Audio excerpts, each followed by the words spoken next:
A joy and a privilege to welcome to the show John Cowan. John, Good morning. Good morning. How are you?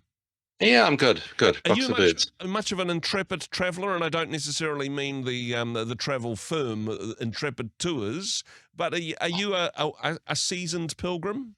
I'm a traveller, but not an intrepid one. Yeah. In fact, I'm a rather timid one.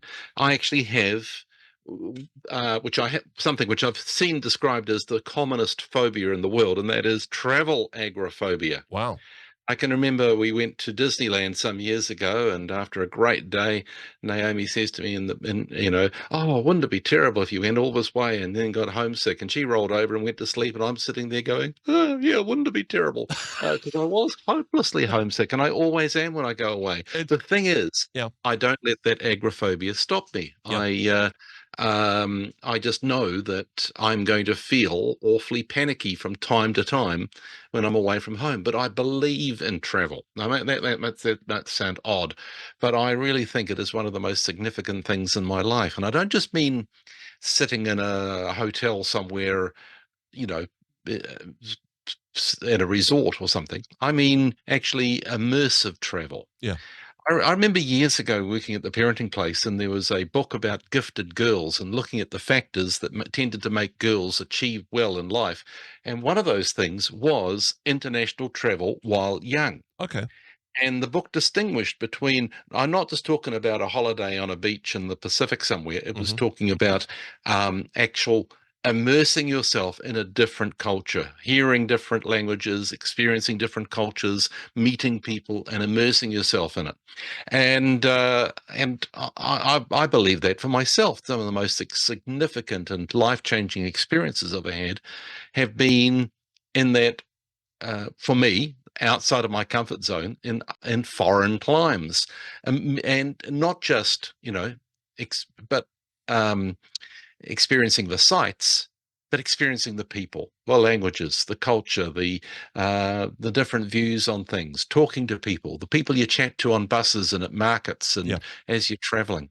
And part of that is I've been able to do that partly because I'm poverty stricken and I don't get to afford to be able to stay at the fancy resorts. You're not on the big cruise ships or luxury accommodation or any of that type of stuff. But I suppose being purposeful, being intentional in that, and it's a purposeful discomfort, isn't it? It's literally taking yourself out of the place of familiarity where you know what you want and you know the language that the other people speak and you understand the customs. It's purposefully putting yourself in a space where, look, I've got no idea what this is all about. Let's find out, shall we? I mean, there's this sense of adventure to it, perhaps. That's right. I remember traveling around inland China for a little bit up near the Tibetan plateau, and I was just so heartily sick of the food, and you can remember sitting there thinking, oh, I just want my Weet-Bix,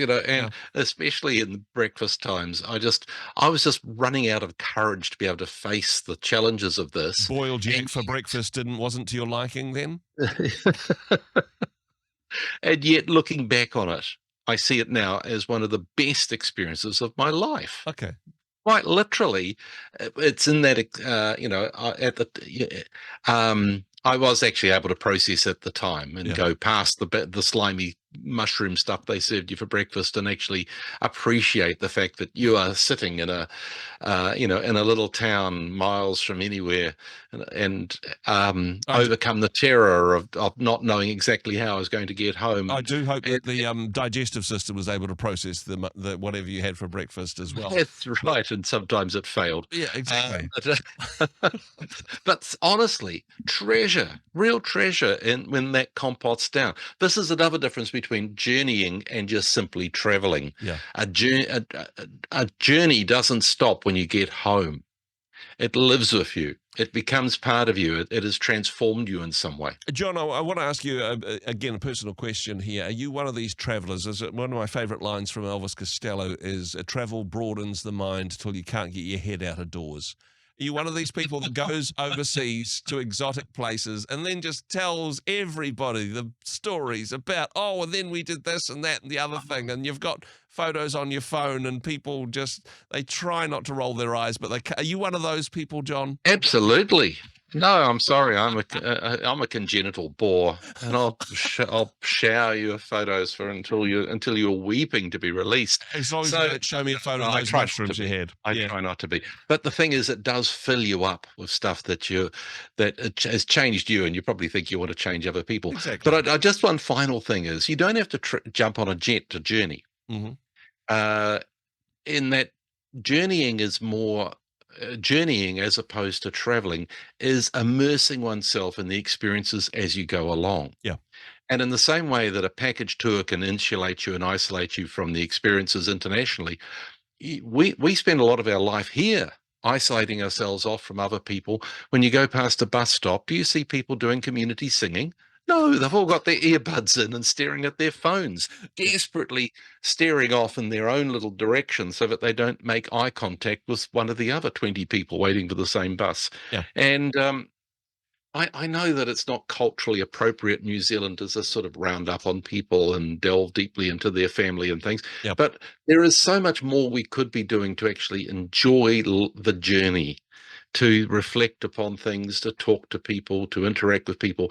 And some of the greatest tools, I think, for being able to break down that isolation from other people are dogs. Yep. If you've got a dog, you're talking to people all the time, usually just apologizing for them to growling at you. But no, they're a great conversation starter. Yep. Small children, when you're walking around with your grandchildren or children and things like this, and when you're interacting with other parents, that's another thing that you can have in common with them.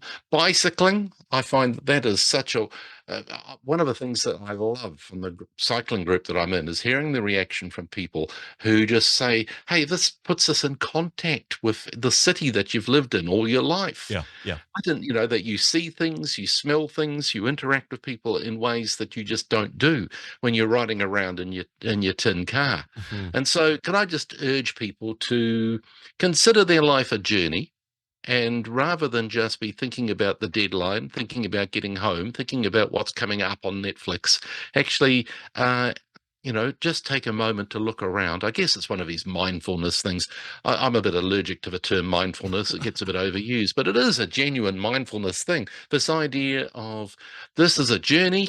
What am I getting from it? Interacting with people, interacting with life, reflecting on it, and growing through it. And I suppose to take that metaphor to its full extent, if life is a journey, you don't want to be in too much of a hurry to get to the destination, do you? Because And let's enjoy every day that we have in life's journey. John, always a pleasure to chat with you, sir. Thanks very much for joining us. my pleasure. Hey, thanks very much for joining us in the Rhema studio. Thanks very much for watching the interview. It's kind of nice to have an audience, actually. And if you did like what you watched, then do give us a like, do give us the thumbs up. And if you'd like to see more interviews like that one, or perhaps even better, subscribe and those interviews will come straight to you. Don't forget to turn on your notifications, and we'll see you in the next one. Cheers.